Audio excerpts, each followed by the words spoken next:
Con Hyundai y Movistar, lo mejor de Internet viaja contigo. Por primera vez en Chile, todos los modelos Hyundai vienen con Wi-Fi Movistar incorporado para que estés siempre conectado a todo lo que te gusta. Movistar, compartida, la vida es más.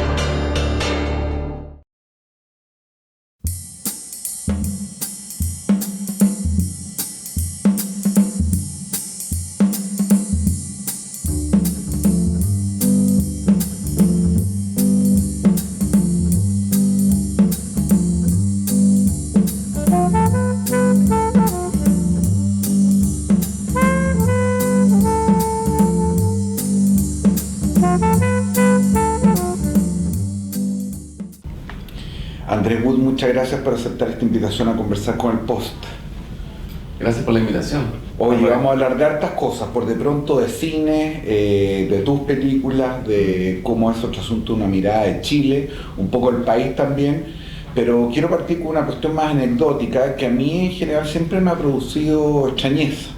Tú eres ingeniero comercial de la Católica, terminaste, te fue bien. ¿Cómo se produce este quiebre? ¿En qué minuto? ¿A propósito de qué? Cuando te das cuenta que tu vocación no estaba en los números, no estaba en la administración y estaba en el cine como para dedicarte a esto toda la vida. Estudio economía. Claro que no, soy orgulloso de haber estudiado economía. Porque la verdad que fue algún proceso muy natural.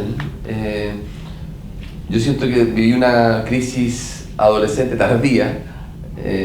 En el sentido de que me di cuenta de cosas que me sucedían a mí, que tenían que ver con, entre comillas, con el arte. Digo entre comillas porque me da mucho pudor hablar de arte, pero con otras variables que yo hasta ese minuto no había manejado o no me había permitido manejar, que tienen que ver con mundos muy interiores, con mayor ser más observador que actor. Yo siempre digo esta broma, yo corría rápido y sumaba rápido, entonces como que me pasé muchos años corriendo rápido y sumando rápido y con eso bastaba. Pero entonces me viene una crisis un poco por diversas razones y dentro de esa crisis estoy estudiando y me empieza a gustar la fotografía, pero como un hobby, como le puede gustar a cualquier persona. Pero naturalmente me va agarrando esta cosa del video, quería ser director de fotos. Y me va a ¿Fuiste a Estados Unidos? Sí, pero yo trabajé un año como economista en proyectos de ISEM, que es una empresa del padre de Ignacio Walker, don Ignacio Walker. Con unos amigos trabajaba, lo pasaba bien. Yo tengo la sensación de que yo habría encontrado mi espacio en la economía también. O sea, yo creo que más que encontrar una vocación 100%, que mi vocación era el cine, mi vocación era hacer el trabajo parte tuya 100%. Y algo me pasaba que no estaba preparado para que la economía fuera eso en ese minuto.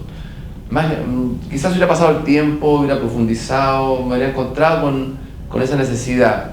Igual siempre a mí siempre me interesaban las personas, habría sido un economista, habría encontrado mi mundo, digamos, mi nicho ahí, no tenía miedo. Pero el cine, lo lindo fue que me llegó el cine más que yo fui a buscarlo. Yo fui a buscarlo, hice activamente, pura locura. Postulé a la Universidad de Nueva York, que es como postular a MIT, siendo economista. O tenía al menos la coherencia o cierto grado de razón de entender que era difícil que entrara si yo no había hecho nada de cine. Igual me fui a Nueva York con ahorros de ese año de trabajo. Me conseguí un trabajo, no entré en la universidad, pero logré entrar por la ventana de la universidad. Fue un proceso muy bonito y en el Caser y Nueva York principalmente, como que me abrieron ojos de esta posibilidad de finalmente hacer magia. Amé el proceso de hacer cine. De acuerdo. Y eso me dejó tan prendido que de hecho intenté quedarme en Nueva York, no pude quedarme, era un momento difícil en Nueva York, no tenía papeles y nunca fue un tema porque siempre sentí que igual iba a hacer cine. Fue como un llamado de alguna manera. Fue muy potente y sin ni una presión, sin nada, llegué y nunca he cuestionado, durante ya más de 20 años, nunca he cuestionado el estar haciendo esto. ¿Nunca te habías arrepentido? Nunca me he arrepentido, no. Yeah. Para mí han sido tan ricos todos los procesos que me parece, siempre, cada vez, entre más viejo me pongo, más cuenta me doy lo privilegiado que soy de estar involucrado en esto. André, a propósito de esto, de que te interesan las personas y de este proceso que tú describes más gradual, eres director de grandes películas, probablemente las más conocidas, Machuca, Violeta se fue a los cielos, pero también historias de fútbol, que a mí personalmente me encanta, La fiebre del loco, La buena vida. ¿Cuánto hay de autobiográfico en esas películas? Bueno, hay cosas más evidentes, como Machuca, pero lo que pasa es que en las películas, y eso porque parte de la crítica muchas veces, porque yo estoy contando esos mundos que no son mis mundos. O sea, el mundo de Violeta Parra no es mi mundo, evidentemente. Pero también supongo que el mundo de los mafiosos no es de Coppola, y que no necesariamente tampoco fui a Vietnam, bueno, de la generación de Vietnam, pero entonces me pasa a mí que justamente la fascinación de meterme a esos mundos hace que me apropie de esos mundos, y ahí pasan a ser personales. O sea, yo no veo una película que no pueda ser, o sea, yo estoy ya en esas películas, es un proceso muy curioso que tiene el cine, que es un formato muy colectivo. Yo dependo del que carga la cámara, de la persona que hace focos. Si él hace mal su pega, puede ser que muchos de ellos no hayan leído ni el guión, pero si hacen mal su pega y no le ponen amor y no funciona, la película va a estar fuera de foco, va a estar qué sé yo.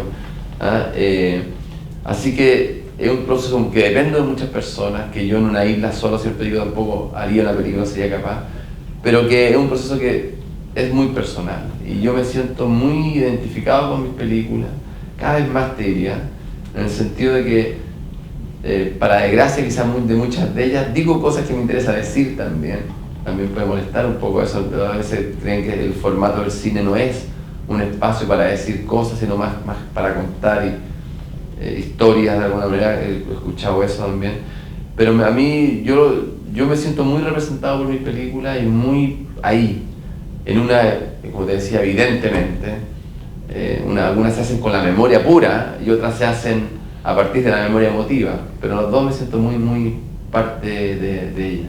Ahora, hay una en particular que es más autobiográfica, que es Machuca, que tú dices San George, en fin. Todo lo que tú cuentas en Machuca es una cuestión de la cual te vas dando cuenta después de cantando, o lo viviste con ese nivel de intensidad en ese momento. No, para mí las películas son un poco terapéuticas, y cada vez la depresión postparto es más grande. O sea, me cuesta retomar la vida que muchas veces de vuelta, porque efectivamente, o sea, Machuca fue bien fuerte porque la hice muy de memoria, muy independiente que investigamos, la época, independiente que yo viví, yo era más chico que los protagonistas, independiente que yo fui a entrevistar a mis compañeros y a gente del colegio, independiente que había un libro escrito de un niño que había sido, entre comillas, integrado, que después fue muy amigo, don Ledín Parragué.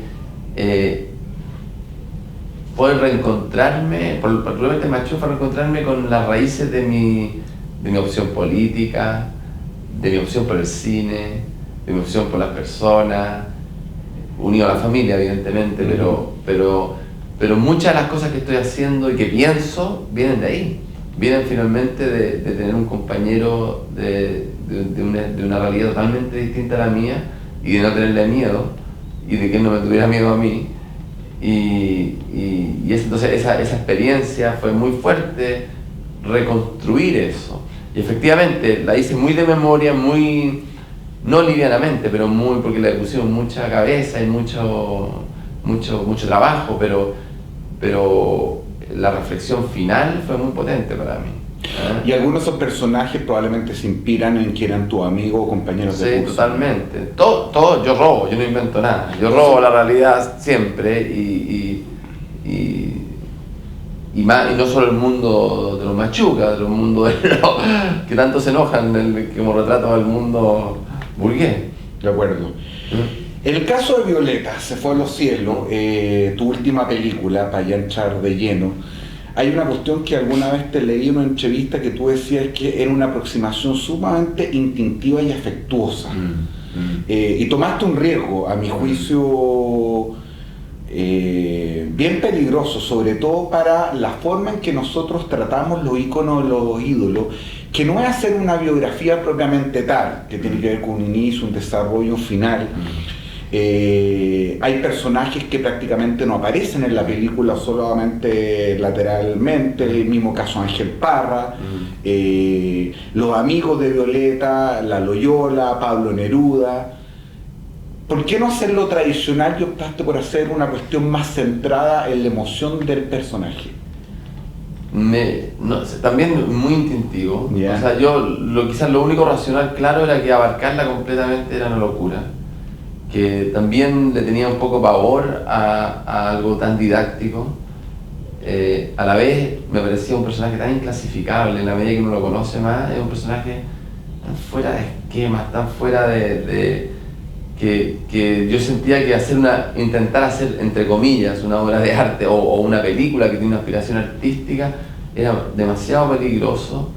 Y así que yo era demasiado jugado y había que jugársela, esa es la verdad. Había que tomar decisiones difíciles en ese sentido. Y por eso la tomamos así. Y además porque, por ejemplo, se ha criticado que no está su activismo político. Sí. Yo difiero de eso, pero es por... pero yo de todo lo que vi, leí y la escuché, no vi el activismo que siento que estamos esperando, que nos gustaría escuchar de ella. Siento que era un personaje tan libre, tan sui generis en el mejor sentido de la palabra, tan contradictorio también, o sea, de hecho las imágenes que hay de ella son adorables, pero también yo siento que hasta está actuando de repente, está haciendo un papel, es como un personaje de mil facetas en el mejor sentido de la palabra. Y es que hay una cuestión que es súper sana, creo yo, desde el punto de vista de quien ve la película, pero también peligrosa respecto a la construcción del mito. Alguna vez tú dijiste algo así como que lo que peor podíamos hacer era canonizar a Violeta. Un personaje que tiene un tremendo sentido del humor, pero combinado con una dureza y una violencia a rato, súper clara, pero también sumida en la pena y en la angustia. ¿No te dio miedo en algún sentido desnudar al personaje, que a través de tus ojos lo que viéramos era una Violeta más descarnada, no tan mitificada? Yo tenía mucho más miedo de mitificarla, o sea, ese era mi miedo. De hecho, así tenemos siento que justamente, por ejemplo, discutimos con uno de los co-guionistas la existencia de la entrevista. Para mí era fundamental la entrevista porque yo sentía que justamente le daba una cara que era muy difícil de poner, una elocuencia que un poco la subía, pero también un sentido del humor, una contradicción frente a los hechos reales que estaban sucediendo. Pero lo que más le tenía susto yo era que esta admiración que sentía por ella se transformara en algo que yo sabía que tampoco era. Ella no es una santa en el sentido de lo que entendemos por santidad. Es una persona que podría ser santificada, que es distinto, porque realmente tenía lo que llama Ángel un mandato, tenía una vocación definísima que la traspasaba mucho más allá de su ego y de su quehacer artístico. Entonces, a mí mi gran preocupación era estar a la altura un poco. De acuerdo. Estar a la altura, no artística porque eso es imposible, pero estar a la altura de contar un relato con profundidad, y con también de que la persona se transportara a lo que podría haber sido Violeta. Y eso tuvo la ayuda de Francisca Gavilán. Sin Francisca Gavilán la película fracasa.